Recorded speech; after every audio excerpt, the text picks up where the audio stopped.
All right, I'm going to start here. So thanks for coming, guys. Today's topic for this particular session is profile guide optimization. To introduce myself, I am Ankit Asthana. I'm the program manager for the Visual C++ backend compiler for Microsoft. In the audience as well, we have Terry. He's actually one of the senior devs for profile guide optimization. And right behind you, sir, is Sishir, who's also one of the developers for profile guide optimization. And I would like to thank Eric and Lloyd for actually giving us time to talk about this today. So with that said, I'm actually going to start with the second slide. Please feel free to ask questions. I actually don't have that many slides, so it will keep this session interactive. So here's just a quick summary of things that we're going to talk about today. So we can talk about the history of PGO. Where does PGO come from? Where has it been? How has it evolved over the years? What does profile guide optimization mean? What's the PGO or Pogo build process? So when I say PGO, Pogo, profile guide optimization, they all mean the same things. Steps to do Pogo, so this is like a demo where we take an application and we build it with PGO or Pogo and show you guys how it's done. And then we go into nitty-gritty details under the hood with basically details about how actually profile guide optimization works, how does the compiler actually behave when performing PGO, what changes are made. And then we have a couple of interesting case studies which talk about the results that Pogo actually brings on the table, which people love, at least in Microsoft. You already have a question. How do you remember the name Pogo? I remember the name Pogo? Yeah. It's actually the third slide here. There's just this Cartoon Network channel, like back in the day. No, I'm just kidding. I have no idea. Okay. It's just easier to say, I believe. It's an acronym. So it's Profile Guide Optimization. PGO is the actual acronym, but I think Pogo was probably easier to say, is my best guess.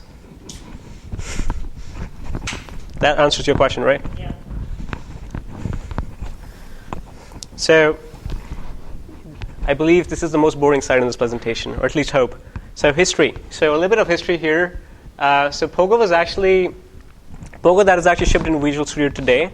It started off, its ground steps actually started off as a joint venture between the Visual C group and Microsoft Research back in the late 90s. At that time, it was initially only focused on the Itanium processor. And perhaps for over a decade, only very, very few Microsoft products internally used it. Very few components actually were Pogoized. Since then, Pogo was first marketized and became a part of VS Visual Studio for all Pro Plus SKUs in 2005. That's when it became a full-fledged feature, fully funded, testers, developers, fully funded, and it became live in 2005. Today, Pogo is a key optimization, and it's actually used in a lot of products internally within this company and other companies.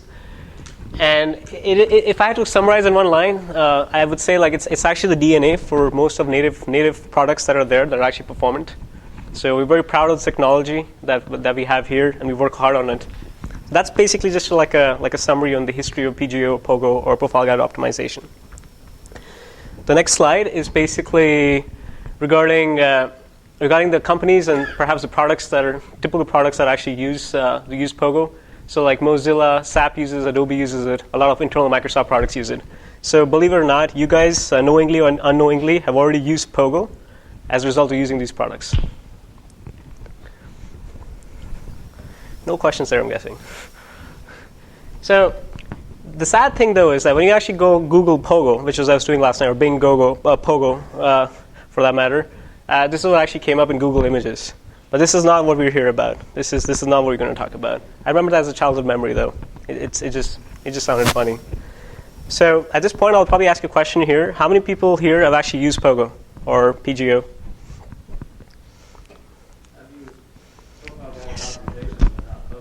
Yeah, I've used PGOs. I believe it's different names for the same technology. And were you guys happy with the experience that you had? Yeah. There are a couple of instances where I wrote code, but by and large, especially for writing compute branch heavy code, tends to do a fairly good job. Cool. Anybody else wants to share their experience using PGO or Pogo? Hopefully at the end, people will want to share their experience when we've gone through this. So that's actually going backwards. So let's take a few examples here. So why is actually Pogo important? Or what does actually Pogo do for you? Or what does Pogo do for the compiler? So static analysis of code still leaves many questions unanswered for the compiler itself.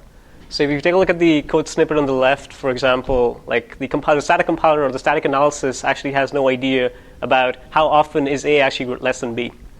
Or if you look at the second snippet here, in the switch case example, doing static analysis, you don't actually have an idea about how often which case is actually taken. What is the typical value of I?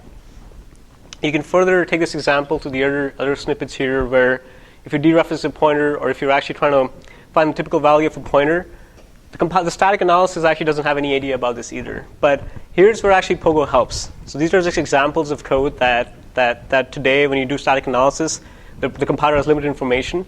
But with Pogo, you can change all that, and we're going to talk about this today. So this is just animation that happens again just because I spent so much time doing it. I wanted to repeat it. But anyway, so this is actually the main slide. First slide here is what is Pogo. So let's get a little bit into what profile guided optimization is all about.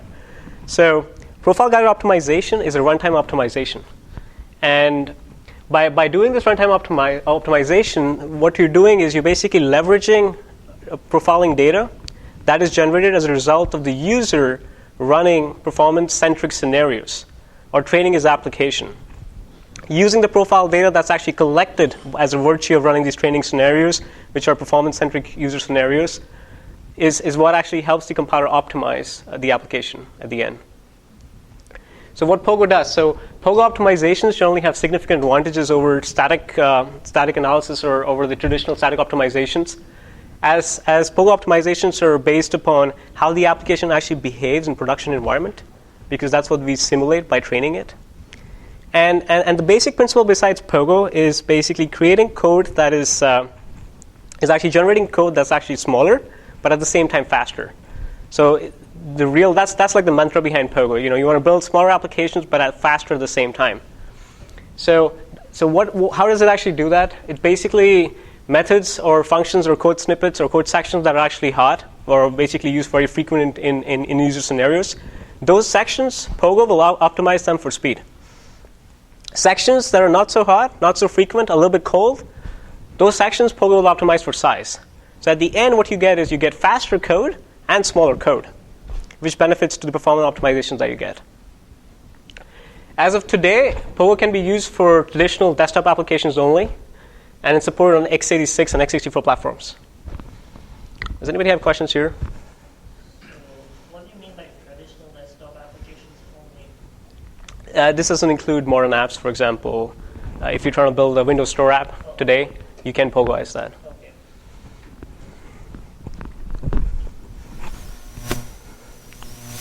So the Pogo build process. So what does it take? In simple sense, what does it take for you to do Pogo? So there's 3 basic steps here: instrument, train, optimize. The first step here, instrument, which we'll get into these steps later in these slides, but to give a summary for them, instrumenting basically means building the application again. And when you're actually creating the instrument, when you're going through the instrument step, you're basically compiling the application with special build flags. The end result of this compilation is basically an instrument version of the application itself. What the compiler does is it inserts probes which allow you to get information or about at runtime when you're running these scenarios. It collects information on which function is hot, how many times this function was executed, and so on. Once you have the instrument version of the application, the next step is basically a user-centric step, which means the user needs to train the application. How does the user train their application? Is basically by running scenarios which are important in production environment. So scenarios that the end customer will run. Performance scenarios, those kind of scenarios. As a result of running these scenarios, what happens is the instrument version of the application dumps profile data into a data file that gets stored. So out of the instrument step, you get an instrument version of the application. Out of the training step, you basically train the application for certain performance-centric scenarios. And the data that's collected gets stored in a file. The last step is the optimization step, which is another rebuild with another different set of build flags, which basically takes the profile data that was collected in the training session, and then using that data, it actually trains for those code sections and improves performance for those code sections. So those are just like the 3 basic steps that you need to do for PGO. Feel free to ask me any questions anytime. So how persistently the file documents when I collected the data, Yeah. then I just change my application. So that's an excellent question, actually. I was going to get into it later, but maybe I can answer it now. So basically, let's say that you have an optimized build, and let's say you realize now that, oh, you know what, I'm going to make these tweaks to a particular function. So at this time, the way PGO is built is that unless the code base differs to a very large extent, small changes in code should not actually affect the end result of the end optimized application, the end result of the optimized application. As long as you have the training data file in your build system, you can keep using the old training data file that you trained with when you're creating the optimized build, unless your code base differs to a very large extent. So it's somewhat robust to a certain extent, but let's say that if you have like 500 lines of code, then obviously then you have to go through all the 3 steps. But the typical workflow for Pogo is only the first time through you will go through all the 3 steps. You will go instrument, train, optimize. But after that, to a certain extent, till your code base actually differs to a great extent, you will only keep repeating the optimize step. So you will basically take the same training data file that you've used in the past and train the application with it, optimize the application with it. But that's the general idea. So your build cycle is, although there's an extra step in your build cycle, but then it's not as bad as you think. You don't have to go through all these 3 steps again and again. And I'll go over this again when I'm doing the demo. Any other questions at this time? In terms of performance or in terms of the build time? For correlation purposes, during the instrumentation step, I think you're looking at least 2x slower performance because a lot of the key optimizations are kind of like disabled. And we'll get into that as well. So this is just a starting slide. So a little bit more into the steps of performing Pogo. So the first row there is the instrumentation phase. So I'm just going to move a bit here, actually, so I can actually see this. So the first row there is basically the instrumentation phase. You take the source application and you build it with special flags GL and LTCG, which we'll get into. The end result of the first phase is basically instrumented object or instrument version of the application. The second step is to take that instrumented application and run training scenarios on it. These are your performance-centric scenarios. These are your scenarios that you care about, from a user perspective. These are your performance-centric scenarios. Once you run these training scenarios, the result is basically whatever the result is of running these training scenarios, the output that you get. But along with that, you get profile data. The profile data itself is the collection of paths, collection that Pogo collects regarding which paths are being taken, which paths are hot, which paths are cold, and so on. The last phase again is the optimization phase, which is another recompile, which basically in this case you take the source application again and this time you compile with the profile data. When you compile with the profile data, the optimizer looks at the profile data, changes the optimization heuristics a little bit. The end result is an optimized version of the application. Does that make sense to everyone so far? So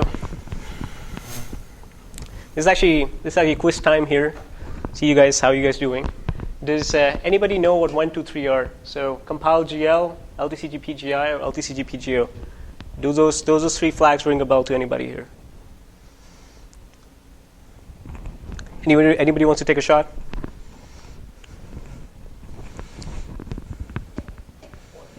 What they actually do, yeah? I would imagine that in phase 1, you're probably counting things like number of iterations the loop takes. You're also counting where jumps happen, what probably also branches. You've probably got a little target that helps you figure out which branches are taken more often than others.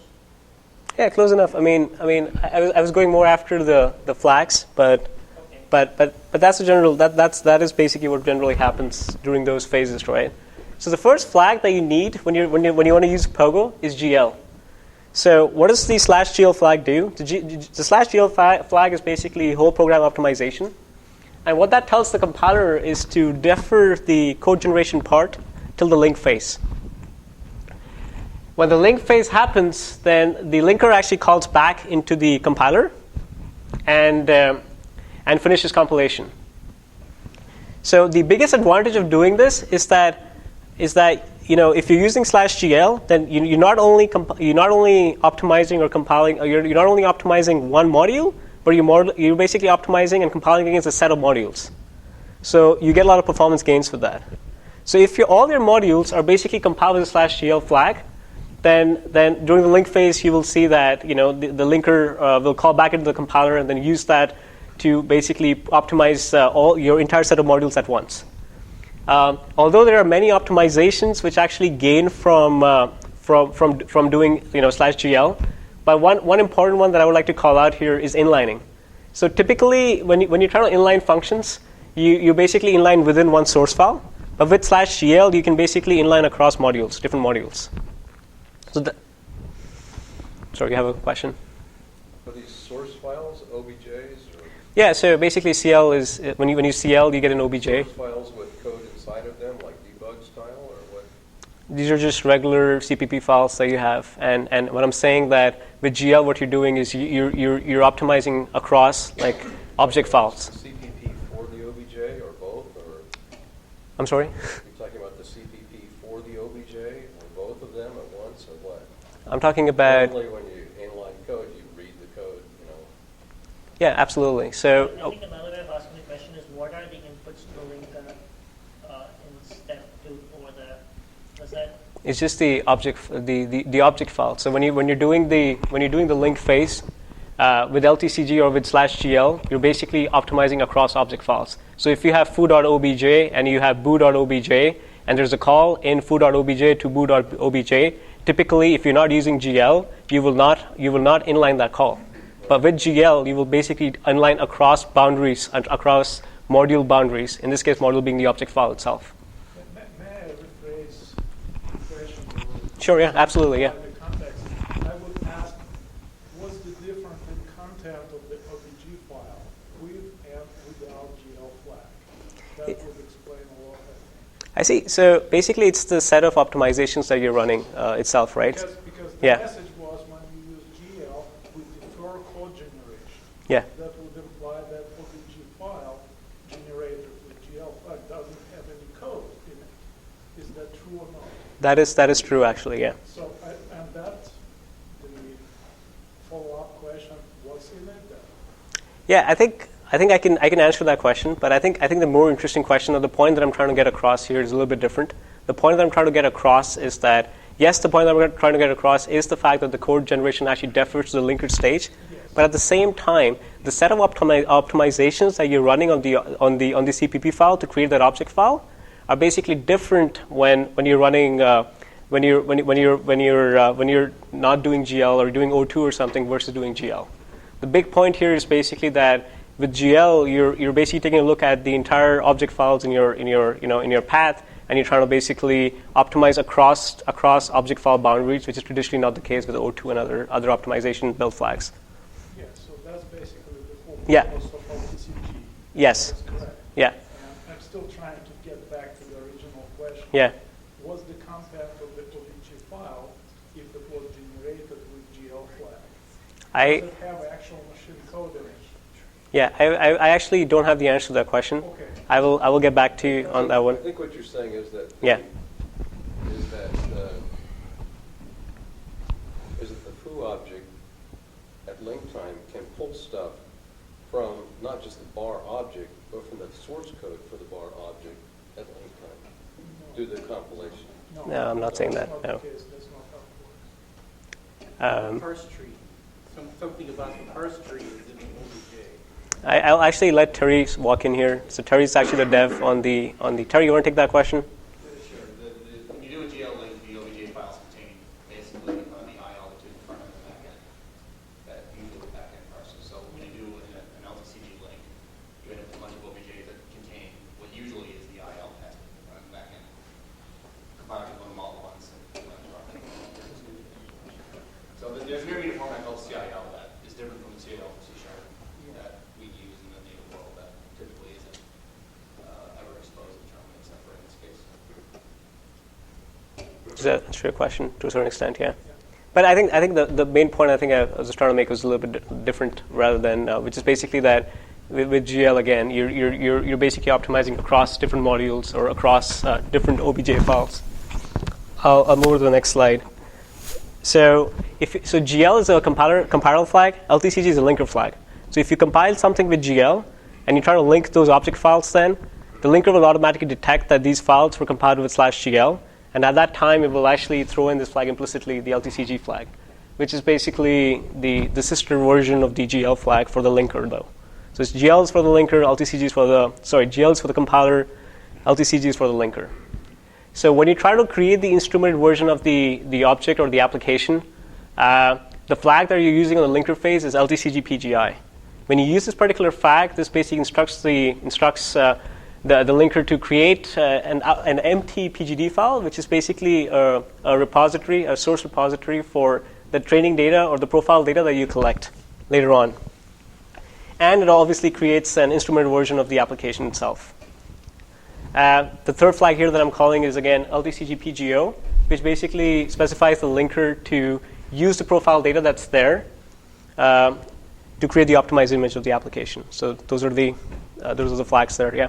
I assume you can link against files that have not been compiled in GL as well? You can, but I think for PGO, it will probably trigger recompilation with GL is what's probably going to happen.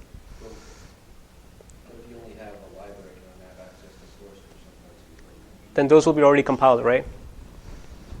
Probably misoptimization. but it's not going to affect No, it wouldn't.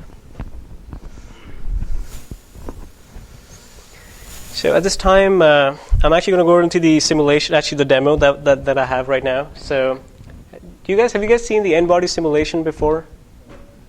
You guys have? Perfect. So do you guys want to take that question? Okay, I'm a physicist. The n-body problem is basically one of the very difficult computational problems, in that all of the interactions between the different bodies in the system have to be taken into account, which means that it's an exponential scaling law that is by default. Yeah. If you do it the dumb way, it's one of the computationally hard problems of computational physics. Yes, absolutely. That's actually a lot more than what I had in the next slide, and explains it a lot better as well. This I got from Wikipedia. I have no shame in saying that. So speaking plainly here, since I'm not a physicist, its basic n-body simulation is a simulation for system of particles, usually under influence of a physical force, gravity, for example. So that's actually the application that I'll actually use for the rest of this demo or this presentation. And let's take a look at how do you take an application like that, like a standard C++ application, and try to Pogoize it. So I'm going to try to switch into a different mode right now. I'm going to move into my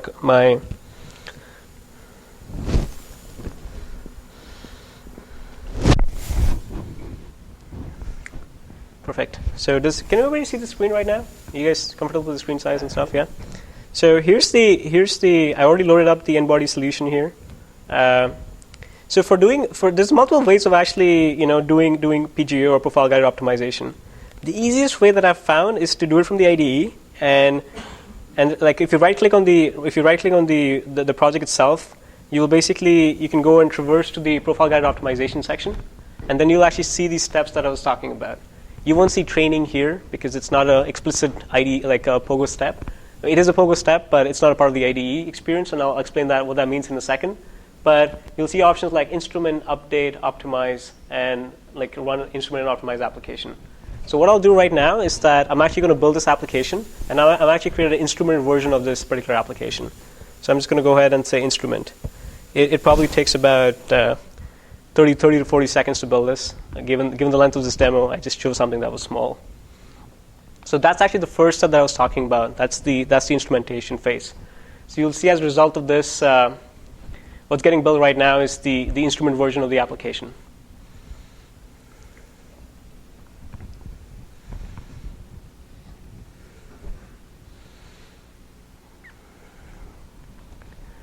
there's also other ways of actually doing profile guide optimization in the meantime that it's getting built. You can also initiate the profile guide optimization menu from the build options that are there today in VS. This is just a regular VS 2012 edition that I'm using. So at this point, we've actually been able to build the instrument version of the application. So the next step is actually to train this application.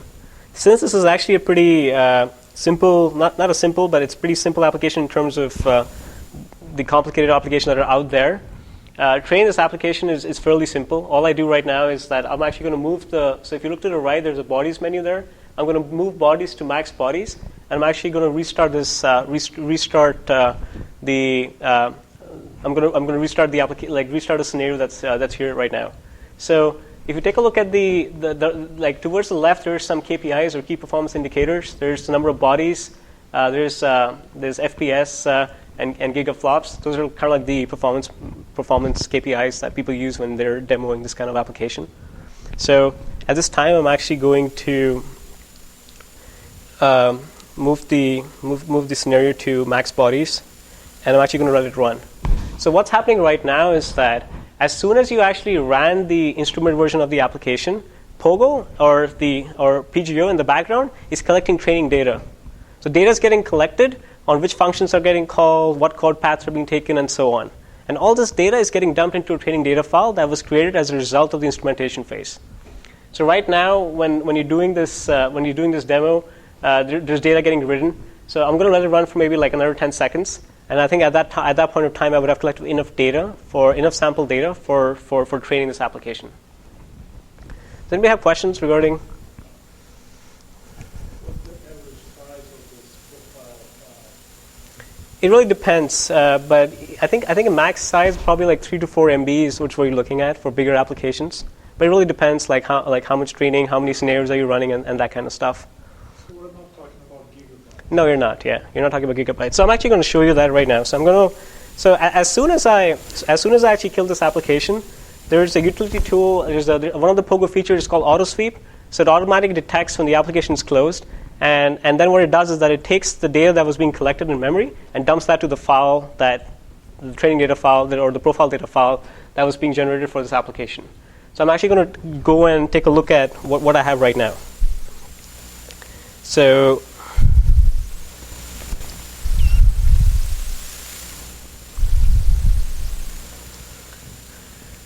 So if you take a look at that's actually the build output folder for this particular application. So I'm on the release configuration. So what's getting created is basically, so every time you run a scenario, like a PGC file gets created. So if I now restart the application again, you will see, so right now there's only one PGC file here. But if I restart the application again, you'll see another PGC file getting created. So you can train like multiple scenarios for your application. And then once you're done your training, then what you do is you then rebuild the application again, at which point you will basically take all these PGC and merge them into a PGD file. What kind of data does it actually collect? Yeah, we'll get into it.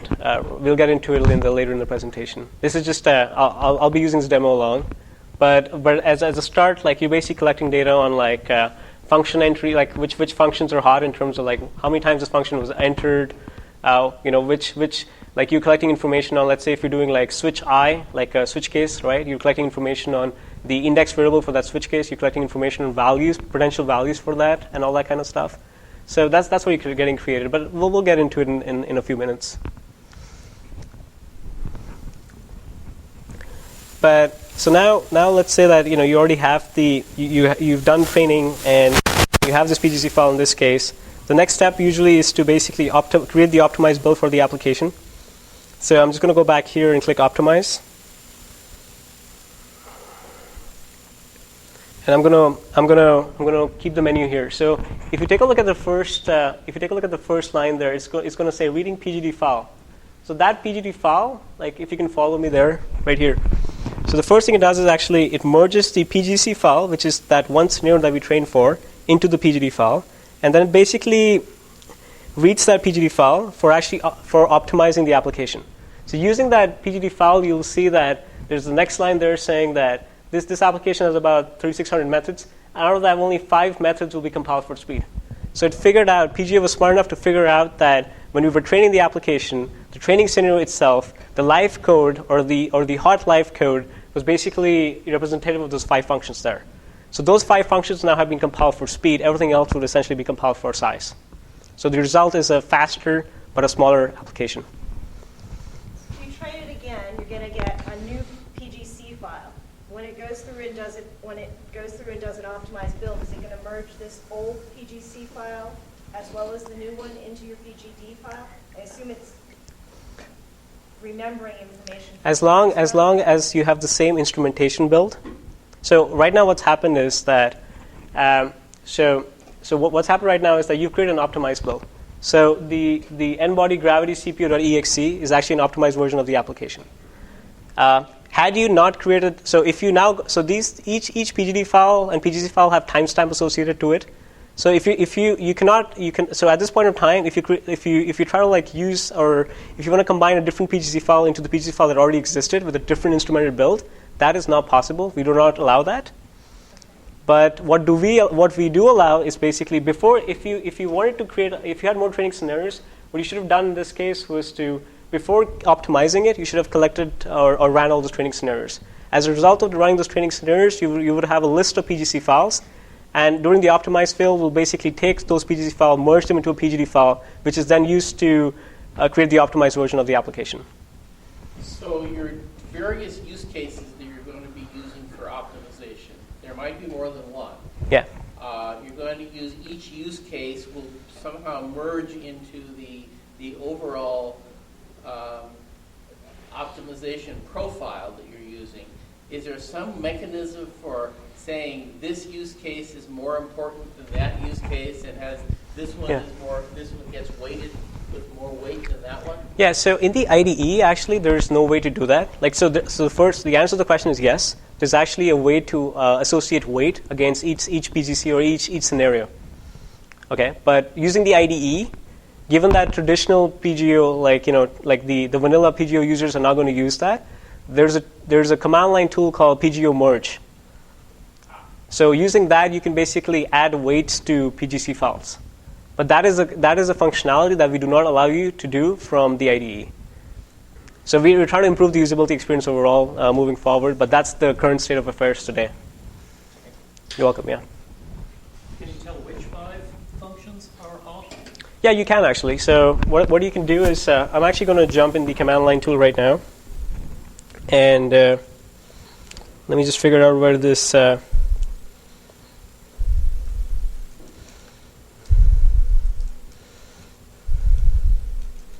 So that's actually the tool that I'm talking about. PGO Merge is a utility tool that comes with Pogo. And you can give it the...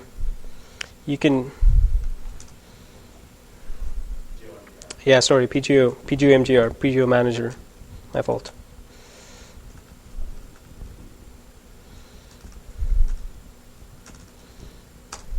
So that's actually not very nice, so let's put it to a log.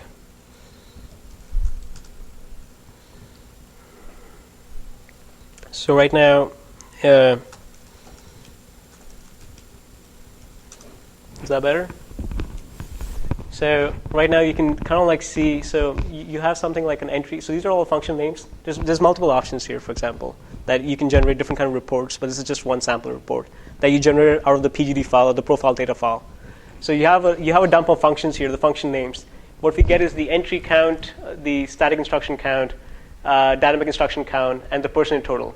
So you can see, like in this application, 99.3% of the time was actually spent in that body-body interaction SSE, that particular one function. So usually you can basically tell by looking at this which functions will be kind of like optimized for speed versus size. In this case, it's pretty obvious because this is just a fun application. But in reality, when you're doing real-world code, then the story is a little bit different, obviously. Can you specify an aggregate thing depending on the various scenarios? Can you say, I want this to minimize the worst time of any of the scenarios? I'm sorry, I don't understand the question. I would like to, instead of just tuning up for one scenario, Yeah. I would like it tuned so that whatever the very worst scenario is, that's the least amount of time. So you're basically saying, all the scenarios. So you're still saying that you want some kind of a function that allows you to weight different scenarios differently? No matter how you run it, Yeah. the worst case runtime will be the shortest.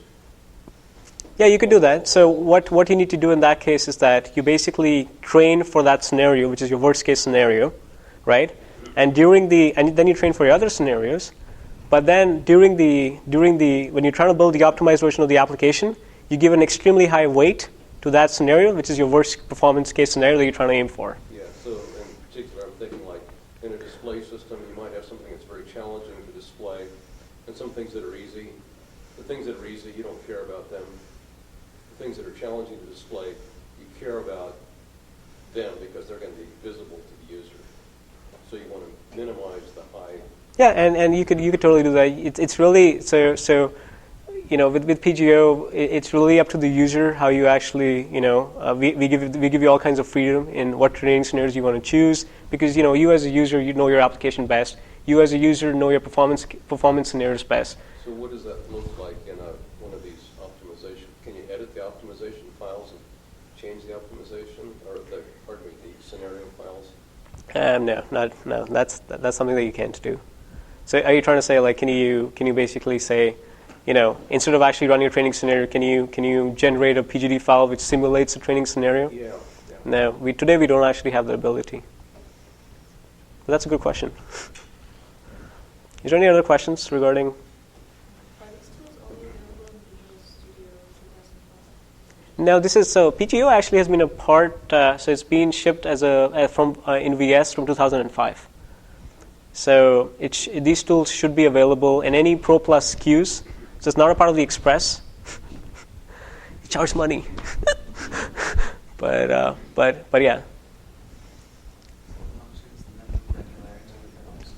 I'm sorry, I can hear. Usually, yeah. So I'm actually going to move into back to the slide deck at this point, and we'll come back here again.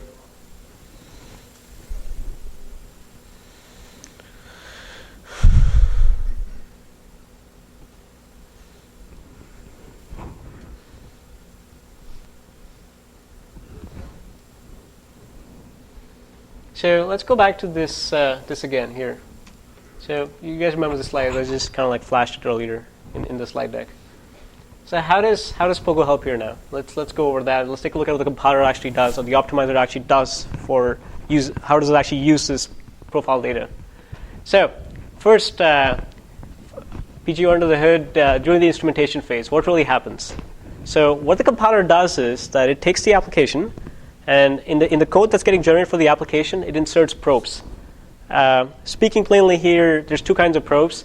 There's these count probes, which are basically simple probes that count like how many times a path is taken, and there's entry probes, which basically count when a function is getting entered versus exit and that kind of stuff. The other kind of probes that exist are the value probes. The value probes allow you to create histograms based upon certain values. So if you have a switch case, for example, in the previous slide here, if you look at the second box, if you have a switch case, then using value probes, we can actually determine what is the, it's kind of like a histogram saying, the value of I is 10 6 times, the value of I is 2 7 times, so on. There's a question, yeah? Instead of tracking the values, why not just track, instrument the targets of the cases and do a use count on them? That'll give you a histogram of all those things without having to track value. So sorry, you're saying like in static analysis, can you repeat the question again, sorry? What you can do is instrument each line of code with a counter. Yes, you can, yeah. And then you don't have to track any values or keep track of any values. You just have a count for how many times each line is executed, and that will tell you which of the switch cases is most common. It will tell you which of the branches are most common, and it will give you that information in a rather simple way. It's less information than if you don't exact value by. Actually, the other way the value might be interesting is for the loop cases where doing the value can allow you to do a partial loop on the road. For example, you consistently hit, let's say, March traffic in a loop, Yeah. let's say nice multiples of that can be unknown, but it's not related to it, but just instrumenting code as it. So if you're doing like loop unroller and other stuff here, like, having the value itself is useful. Just looking at the dynamic instruction count, you might not be able to figure out that information. And the value actually can be used as feedback back into the source. Like, you can actually use the value and use original source-based optimization. Sometimes they get lost if you're just operating at whatever can be controlled. How do you decide which values are interesting to track, or do you track them all?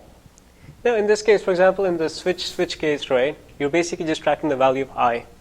So basically, in that case, by tracking the value of I, you know that which case is the most prominent one. But are you trying to ask, like, out of the billion switch cases that you might have in your program, how do you know which one is more? I was curious if you track the values of all the variables and the functions, or did you pick some? And if you just pick some, how did you pick which ones are the interesting ones to pick? The induction variables are usually good. Count, for example, is a good choice. The induction variable I might be another good choice. Like like those are the kind of choices that you probably make. Terry, do you want to add something here? Sure. I mean, we track value proofs and switch statements, and basically switch statements and branches will construct a spanning tree of flow graph, and then we'll instrument a minimum amount of points necessary to reach that flow graph. So that covers basically loops and switch statements. And then beyond that, there's just switch statements and indirect calls to control the value of the function that we're calling. Yeah, we don't actually track variables per se, just the switch statement we're switching on it, we track it, and pass and indirect calls. So in the handling indirect calls, that would also automatically optimize for tool functions also. That's correct. Yes, that's the first one. So yeah, usually switch case, these kind of variables which are telling you the max count for the loop, so that you can use that information is the kind of stuff that we track. Again, these are just examples. So what am I doing? Yeah, so let's take an example here of what happens during the instrument phase. This is function foo. Function foo has a condition, so there's a split here. I believe there's an arrow missing. So we insert an entry probe which tells us how many times foo is being called, or how many times the function foo is being entered. We would insert a value probe for the switch case itself. We would insert a simple probe for the rest of the code that's there. Another simple probe to just count the different paths. So basically a value probe for the switch case, an entry probe for the function. These are two different code paths that can get actually taken depending upon what condition is true or false. So we basically track which path is more hot. It's kind of like an if and else. Based upon that, you'll see how later in the optimization phase this information is collected. So far all you've done is you've added this kind of instrumentation and you're collecting this kind of information. So when you're running your training scenarios, these counts or these probes are dumping data into the data files, saying I was taken, probe 1 was taken, or probe 2 was taken, and so on. That's what's happening here. So one of the other things that I should probably make sure that I get across is that the first phase, the instrumentation phase, the side effect or the byproduct or the output from this phase is basically an instrumented version of the application and an empty PGD file which stores all this training data and so on.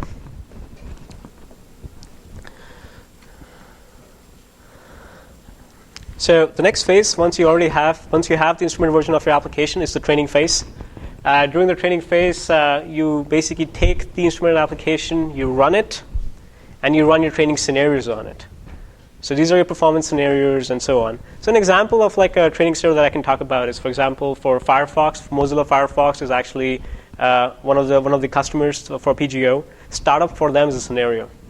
So their scenario is basically as simple as compiling an instrument version of the application and just starting up Mozilla Firefox.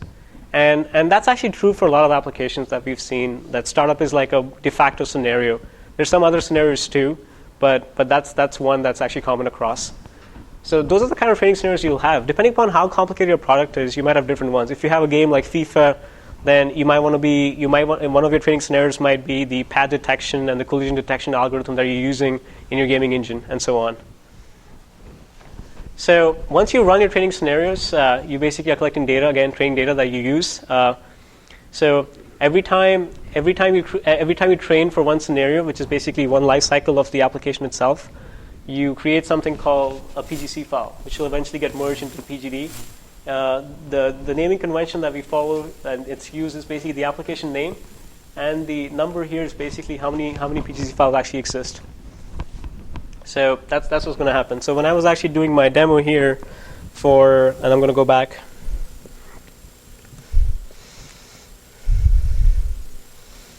You'll see here that's the n-body gravity CPU is the name of the app. Sorry, actually, is that up now? Yeah. The n-body gravity CPU is the name of the application. One is because there's only one PGC file. So that's kind of the convention that gets followed by default. Any questions there? Or seems simple enough to follow?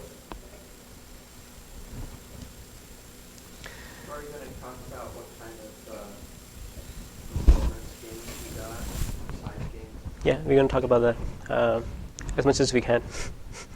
So, yeah, during the optimize phase, what happens? So here's a list of optimizations that get benefited from doing PGO. There's full and partial inlining, function layout, basic block layout, code separation, virtual call speculation, switch expansion, data separation, and loop unrolling. These are just what fit here, but these are the main ones. There's also others. So we'll take a look at some of these that we'll talk about some of these that are important. So kind of the secret sauce behind the majority of the gains that you get from Pogo are basically because of the inlining decisions that you make. The inlining decisions for the application decide the size of the application. So I'm going to introduce a concept here. Like, how many people here are familiar with call graph path profiling? So the basic idea behind call graph path profiling is like, the behavior of one function on one function call or one function call path might be very different than another function call path.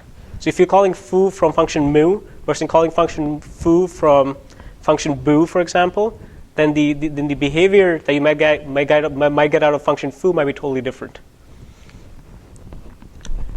Also, the frequency of how many times which path gets taken, it could be very different. So the key idea behind this that Pogo uses is that using the call path specific information, the optimizer can do better inlining, and at the same time it can do better optimizations. Let's take an example.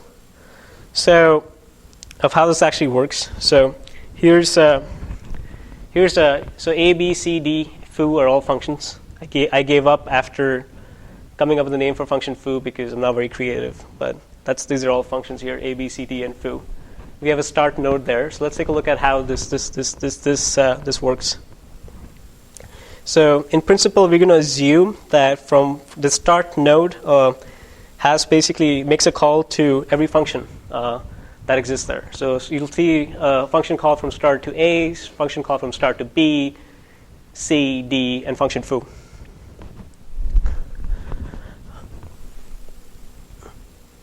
So now let's try to figure out what are the different call paths to function foo. So the first call path that you can think of is basically someone externally, from start node calling foo directly. That's like the first call path that you can think of. So that's basically path one. Second path you can basically think of is someone actually calling function B directly from start. And then the third path you can think of on those same lines is basically you calling foo via B. So you call start B foo. So you see B and foo there. So slowly but surely, using this algorithm, you'll build on this. The same thing with C. So C basically, you're calling start. The one call path to C is basically you getting called from C externally or from the start node. That's what that's representing. And then C calling foo. There's another call path. So at the end, what you're going to get is basically the entire list of call paths here for this particular scenario where these functions are involved. Now, if you want to figure out how many call paths are there to foo, you can basically look at here path 1, path 3, path 5, path 7, path 10, path 12, path 14 are all basically different call paths for the function foo.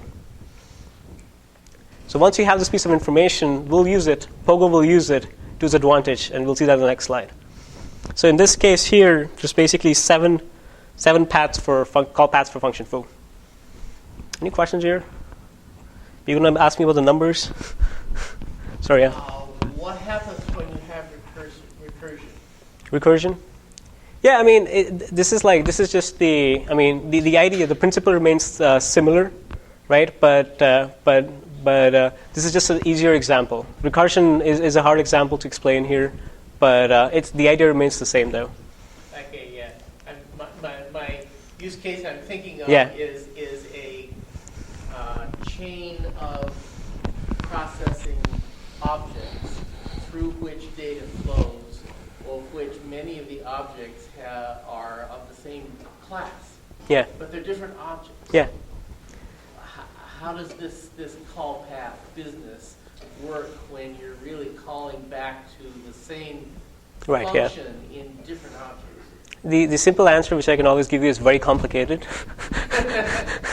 But Terry, do you want to add anything here? You want to take that one? I follow the example. I mean, the basic point here is that when we're collecting data during a profile training run, there's not one set of data per function.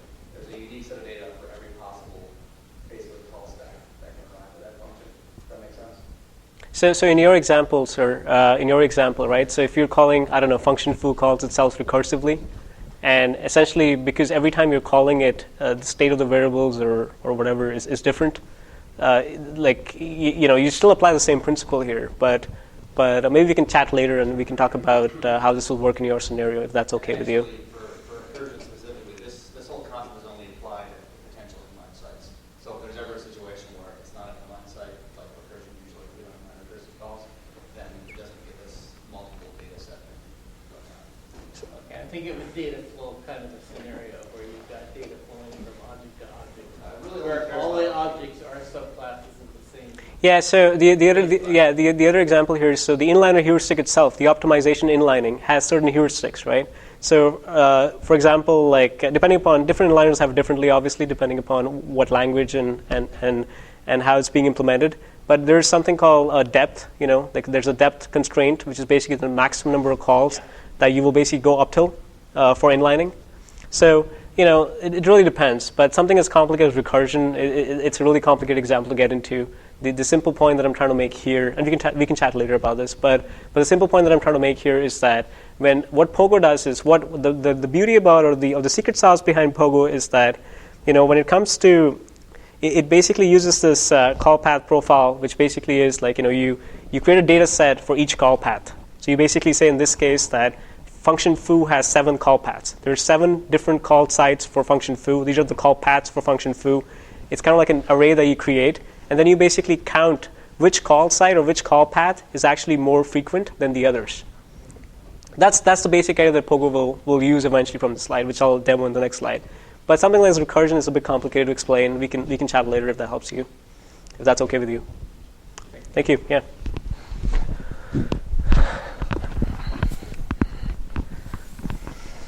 So let's take this example, right? So this is me being very innovative with names. Goo, foo, bat. So goo, foo, bat are all calling function bar, and then function bar called function bas. That's let's say the state of things right now. So what does it mean when you're doing call graph path profiling? So what you'll do is you'll split this. So if you look at this example, there's 3 different call sites for function bar. One is goo, one is foo, one is bat. So what you're going to do is, and the numbers here on the edges is basically how many times function bar is called from goo. So in that case, it's like, goo calls bar 10 times, foo calls bar 20 times, bat calls bar 100 times. So when you use the call graph path profiler, then basically what you're going to do is you're going to split this into each call path. So you take that previous slide, and then you create this picture here. So what do you know from this picture here? 2 things. One thing that's really obvious from this picture. So again, so Pogo is all about, again, remember, Pogo is all about, speeding up code where it matters, but at the same time, for code that does not matter or is not hot or is actually cold, you want to decrease the size of the application. That's how you're getting the benefits. So in this case, what is Pogo actually going to use this information for?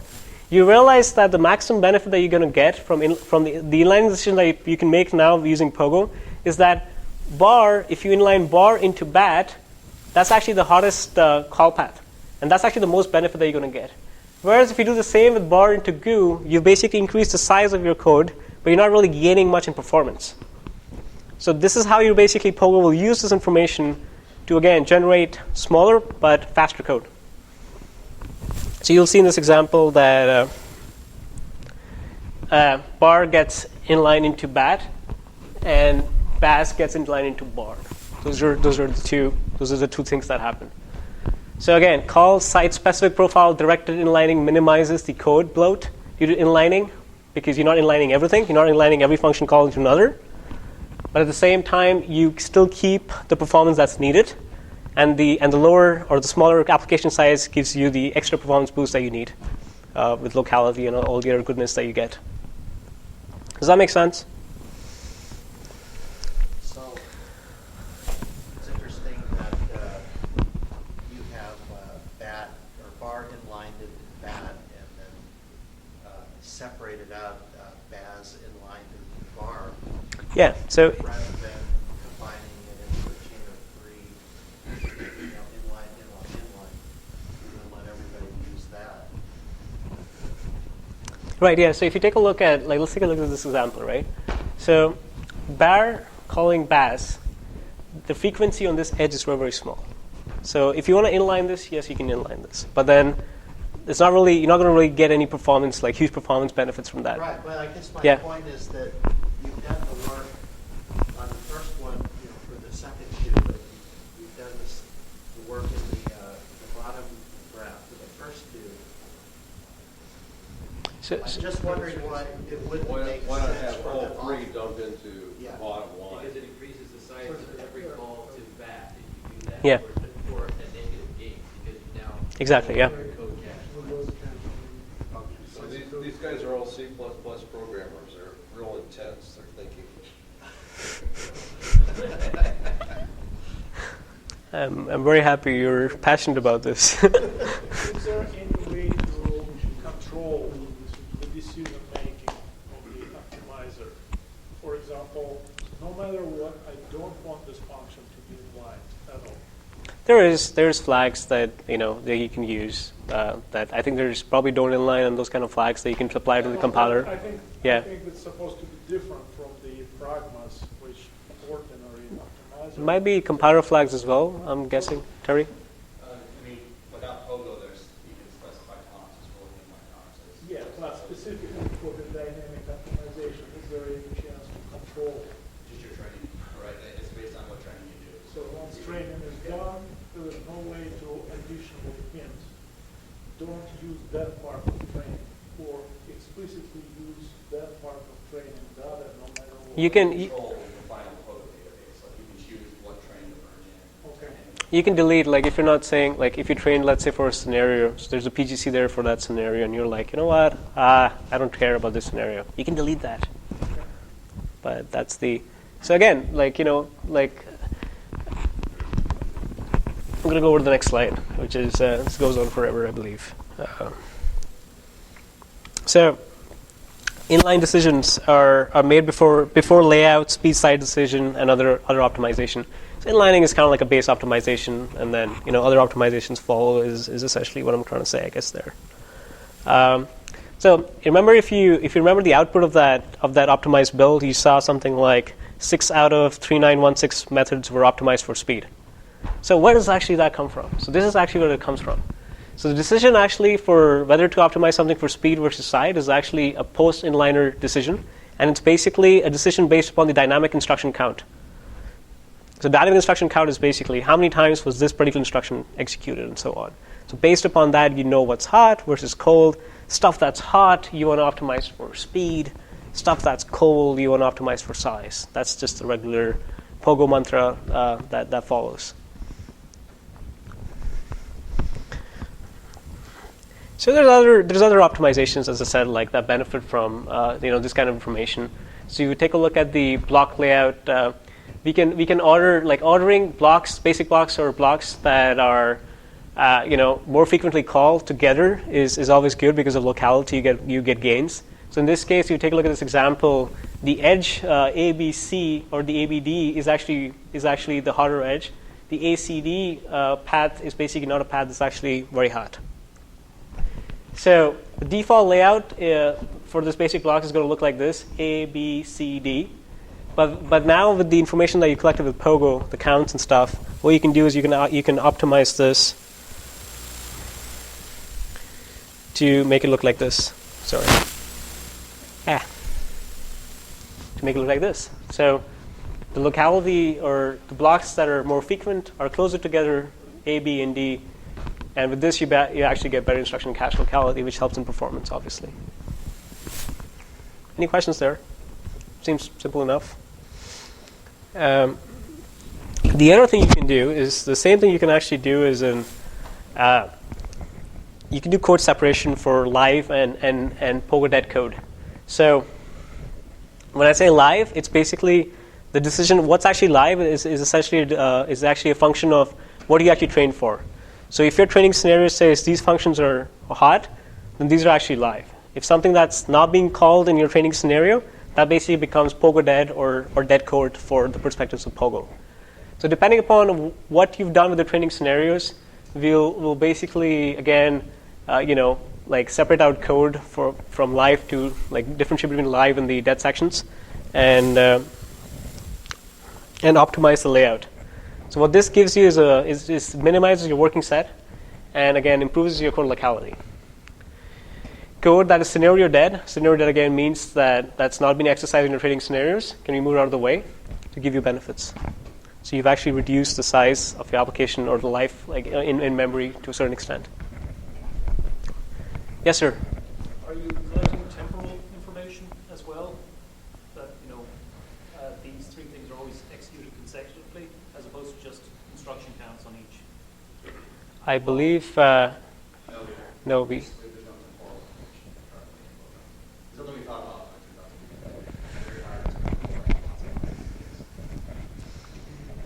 That answers your question. Sorry, I cheated there, but hard question.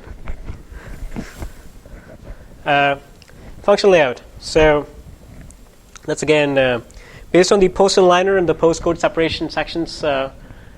Using the post-inliner, post-code separation profile data that's being collected, you can improve your function layout. So only functional segments in the live sections are laid out.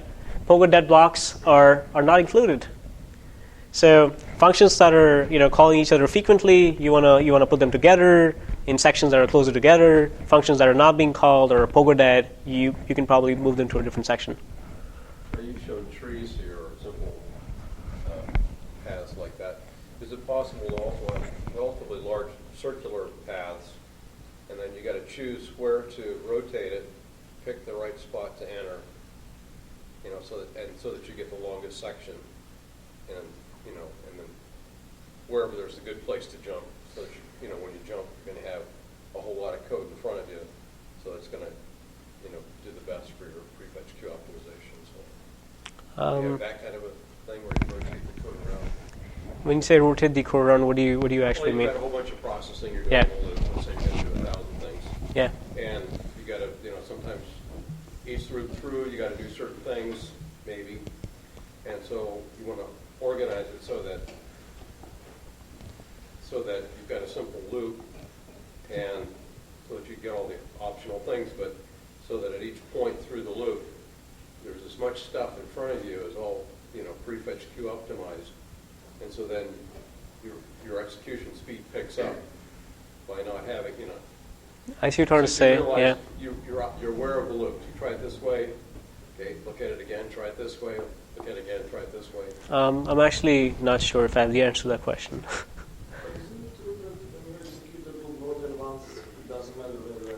So again, this is at a function level. But I guess what you're trying to say is there's function A calling B, calling C, and C calls A, and it's all complicated mesh like that. Then what's happening? And are you basically trying to figure out using data that you're collecting, which way is the best to lay out? The answer is yes, but you will need to come with an example perhaps for me to be able to nail that one, I guess, for you. Function layout or like intra-function or between functions that you do both different ways?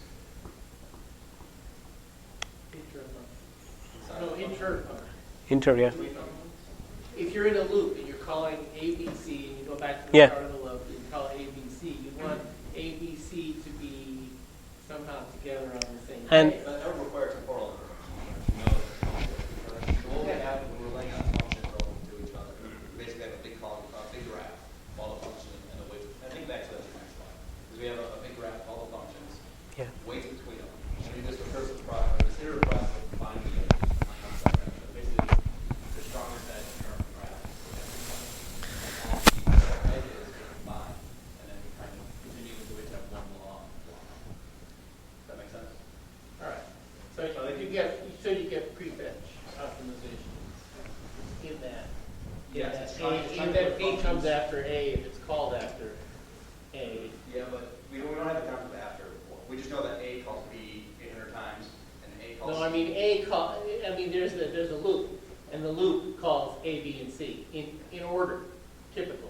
So the weights are all So you want A, B, and C to be in order in code. Yeah, but those have to be inline, because if you call, every time you call and return, you blow away your prefetch. No, we've already covered inline. This is function layout. This is different from inline. Okay. You want the functions to The be function layout is together. less about the instruction cache and more about Right. the instruction cache. And prefetch optimization. I mean, as you page in A, if B and C are calling at the same time, Yeah. then everyone knows. Yeah. But we don't have the temporal information, but if the values are all the same, when we're combining foo and A, foo and B is probably going to be the next highest weight, because if foo and A have the same weight as foo and B. All right. Probably end up being combined. But basically, it's a process of at every point finding the highest weight in the graph, combining those, and then just repeating until there's enough of the graphs and whatever. That makes sense. So, do you guys want me to go this example now? No, I'm just kidding. So, this is an example here of how function layout, how you will do function layout based upon the information that we have from Pogo, which is basically how many times A calls B, how many calls B calls E, and so on. So, if you take a look at this, I mean, you can kind of like eyeball it and take a look at it and be like, you know what, A, B, E are kind of like the important. Like those need to be laid out together because they're the ones calling each other frequently at first glance, right? So that's actually what will happen in the algorithm as well. So A, B, and then CD. So A, B, you can see the A calls B 1,000 times, C calls D about 500 times. So those two are pretty obvious. The next one's basically E. B calls E 300 times. So this is how you're just generating like how it will look like in reality eventually. In terms of function layout, given the Pogo information, so you'll see that A, B, E are together and C and D are together, and eventually it will lead to this. So you took that information there, used the counts that you were getting from, how many times A calls B and so on, to be able to generate a layout that's actually more efficient and helps locality and all the other goodness that you get out of this. I think this is. It's basically just basically what I just said. It's just you get like more than 70% page locality regardless of the component size with this particular optimization. Yes, it was a test to see who's up. No, I'm just kidding. Switch expansion. So there's many ways to expand switches: linear search, jump tables, binary search, so on. So as I said earlier in the presentation, that Pogo collects the value of the switch expression. So using the value probe that we inserted in the instrumentation phase, if you guys remember. So let's say that we figured out here with Pogo that 90% of the time the value of I is 10. So you're going in this case here. Then what happens? What we can do then, we can be smart about it, and we can do this. So we can basically just kind of like, put as a predicate and say if I equals 10, go to default directly. You don't have to go through this. So that's kind of like some of the nitty tricky tricks that you can do with if you have this value. How does that work? How does that work? Yeah, that's not. It's not Lync C++. It's pseudocode. Pseudocode because it's no longer in C++. You don't go to default. I mean, default's a loop label. It's not a label label. Yeah, this is just It's not C++ yeah. anymore. Yeah, it's just yeah. Now I understand. Yeah. Yeah, but that's just the point that we're trying to make is, for things that we realize are the optimized cases, we kind of like predicate them before the switch itself, so it's faster that way. Virtual call speculation. I got that wrong, didn't I? Is another optimization that benefits from this. So same thing here. In this case, right now you don't know what type A is of which type, perhaps which A is of which type. In this case, right? Like if you look at the virtual the inheritance there, and you look at this code here. But with Pogo data, what you can do is you can figure out that the type of object A in function bar is most of the time foo. So then what you can do is you can do something like this. You can basically have the optimized path here, which basically says inline the function call from A to call, and then you have the else path here, depending upon that. So those are kind of neat tricks that you can do with the data that you've collected. Do you stick to inline, or do you just get rid of the virtual indirection and stamp out the regular call with the static address of full call? Both, actually. So given all this, again, I haven't gone into every single optimization that happens, but this just give you a flavor of how we're using that data is the intent here. So now the last phase, again, the optimized phase. The result of this phase is an optimized version of the application. So what happens again is you take those PGC training data files and they're merged into the PGD file, which was created during the instrumentation phase. And then the compiler will basically take that data and do all those optimizations that you guys just saw to optimize the application itself. The result, again, is a smaller size of the application, but a faster application, because we optimize where it matters with Pogo. So we can actually go into, are there any questions there regarding any of this? Yeah? Why do you think the application will be smaller? Because of the inlining, basically, right? So you can see this on the next slide. So you don't go crazy on inlining. You only inline, call paths that are hot, or call paths that matter in terms of performance. So only frequent call paths get inline versus inlining blindly, which is what static analysis might do, depending upon, if it fits in the inlining heuristic, static analysis will just inline it. Whereas here, you're adding another domain to that function. You're basically saying, yes, I will inline you, but before I inline you, I want to know how many times you were called. How hot are you? And so what happens is that if you look at the number of inlining decisions, or the inlining we do with LTCG, which is without Pogo, and you take a look at the number of inlining we do with Pogo, there's a huge difference.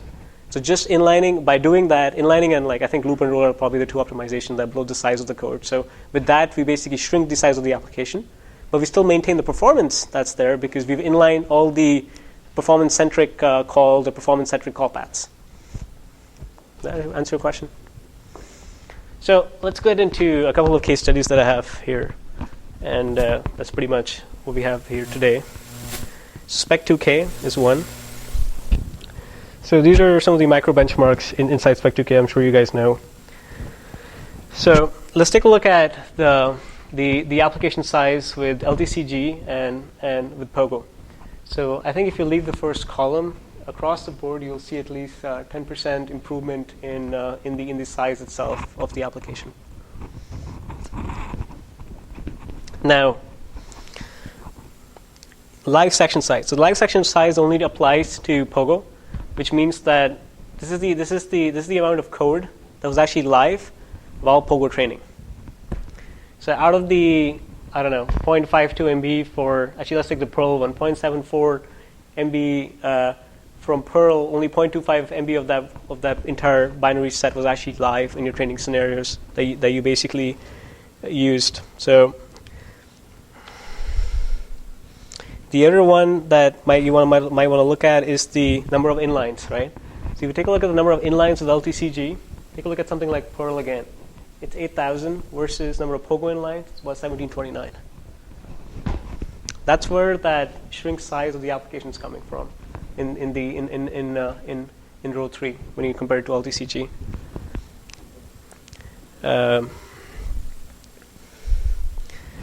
Last line here, you can take a look at the speed gains that you get on these optimizations. Most of them are double-digit gains.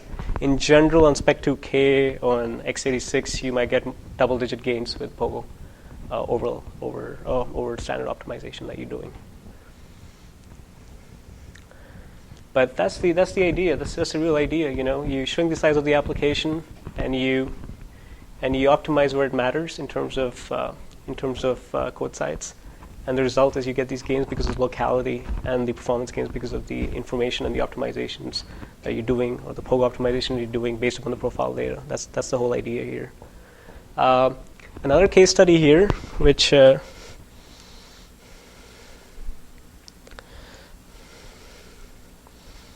this is an important DLL in a scenario for a product. And if you take a look at the LTCG code size, the code size is 19 MB.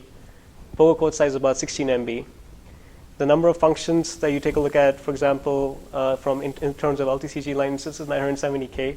With Pogo inlines, you basically only inline half of those functions.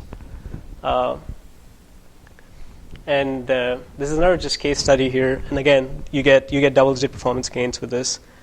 With the shrinked live set, or the live working set of only 2.4 MB of actual code actually being live at the application, you get better page locality, about 70% better page locality.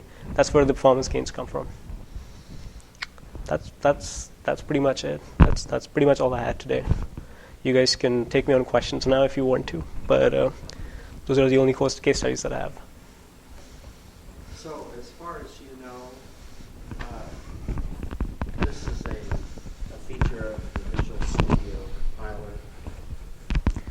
Do you know of any other compiler? GCC, yeah.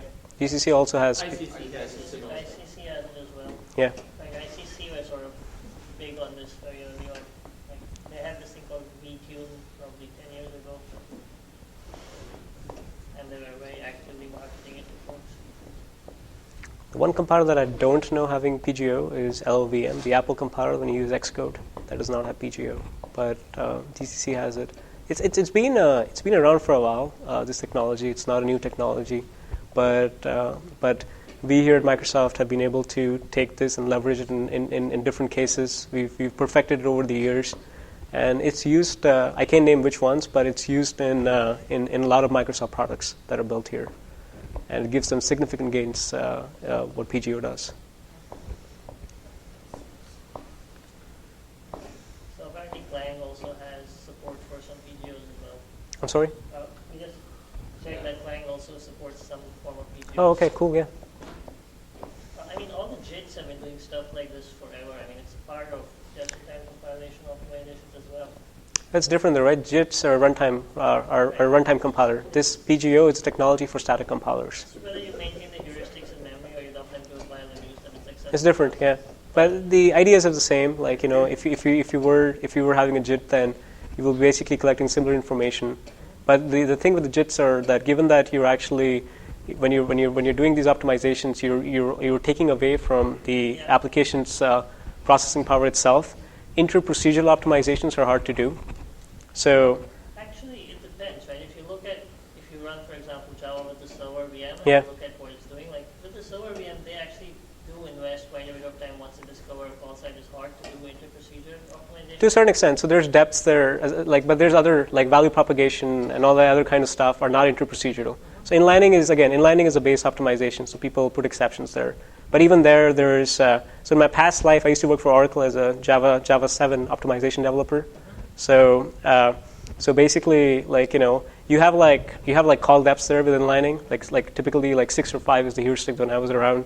So you go up to 5 levels in depth, but after that you'll give it up. But value propagation, constant propagation, those kind of optimizations are something that you probably are only doing at a procedure level, not inter-procedure levels. So there's limitations there, but with Pogo, it's a different technology set. But as you're saying, the information that you're collecting is similar. There is synonyms there that go across here. Any other questions? Let's take a look at the Firefox optimizations, and they were saying they had this tool called ice scoring that kind of guesses about the amount that you can actually take advantage of some of these types of optimizations. Right.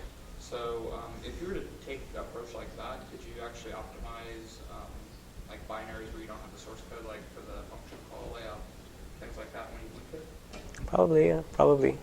We haven't taken a look at it yet, but probably, yeah.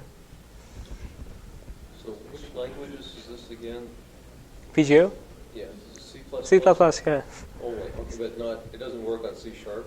No, I don't. As I said, like you have the JIT or the in C#, right? So you don't really need this, right?